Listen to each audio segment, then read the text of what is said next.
નમસ્તે વિદ્યાર્થી મિત્રો, આજે આપણે ધોરણ 3 કલસોર પાઠ 7 એક છલાંગે દરિયો ખોદો પેજ નંબર 112 થી 114ની સમજૂતી મેળવીશું. તેમાં રમત છે, તેનું નામ છે છોટા હનુમાન. એક મેદાનમાં 8-10 ફૂટ લાંબી લીટી દોરો. એ લીટી પર એક સાથે 4-5 મિત્રો ઊભા રહ્યો. બંને પગ એવી રીતના ભેગા રાખો કે જેથી બંને પગ એકબીજાને સ્પર્શેલા હોય. હવે તમારા શિક્ષક બોલશે, લંકામાં તો કોણ જશે? 5 મિત્રો એક સાથે બોલશે, અમે જશું ભાઈ, અમે જશું. પછી શિક્ષક બોલશે, ફતેહ કરો ભાઈ, ફતેહ કરો. શિક્ષક આવું બોલે ત્યારે બધા મિત્રો એક સાથે કૂદશે. જે સૌથી વધુ લાંબુ કૂદવા હોય તેવા વિદ્યાર્થીઓને અલગ ઊભા રહેશે. આમ વર્ગના બધા વિદ્યાર્થીઓને 4-5 જૂથમાં રમાડી દરેક જૂથના વિજેતા નક્કી થશે. ત્યારબાદ દરેક જૂથના વિજેતાનું એક જૂથ બનશે, એટલે કે એક ટોળું બનશે. આ જૂથ પણ આવી જ રમત રમશે. આ વખતે આ વિજેતાનું જૂથ સમૂહમાં બોલશે, લંકામાં તો જશે કોણ? ત્યારે વર્ગના બધા વિદ્યાર્થીઓ એક સાથે બોલશે, તમે જશો ભાઈ, તમે જશો. આ જૂથ એ પણ એક સાથે કૂદશે. જે વિદ્યાર્થી સૌથી લાંબુ કૂદે તેનો કૂદકો હનુમાન કૂદકો કહેવાશે.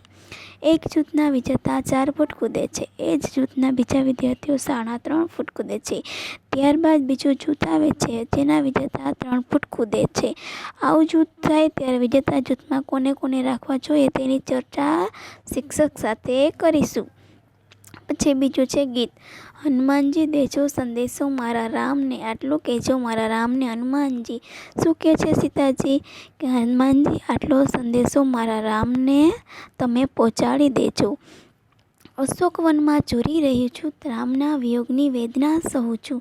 કે અશોકવનમાં હું છું અને રામના જુદા પડવાની પીડાને સહન કરું છું. વહેલા મોકલજો મારા રામને, કે તમે વહેલા મોકલજો મારા શ્રી રામને.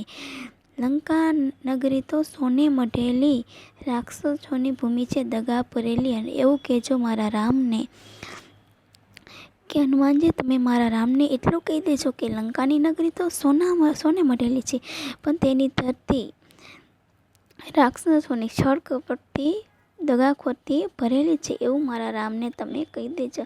લંકાની નગરીનો રાજા રાવણ છે, 10 એના મસ્તકને 20 એના હાથ છે. ચેતાવી દેજો મારા રામને, કે તમે મારા રામને એટલી ચેતવણી આપી દેજો કે લંકાનો રાજા તો રાવણ છે, એમને 10 માથા અને 20 હાથ છે. તમે મારા રામને આટલી ચેતવણી આપી દેજો. હનુમાનજી તમે મારા રામને મારો સંદેશો આટલો પહોંચાડી દેજો.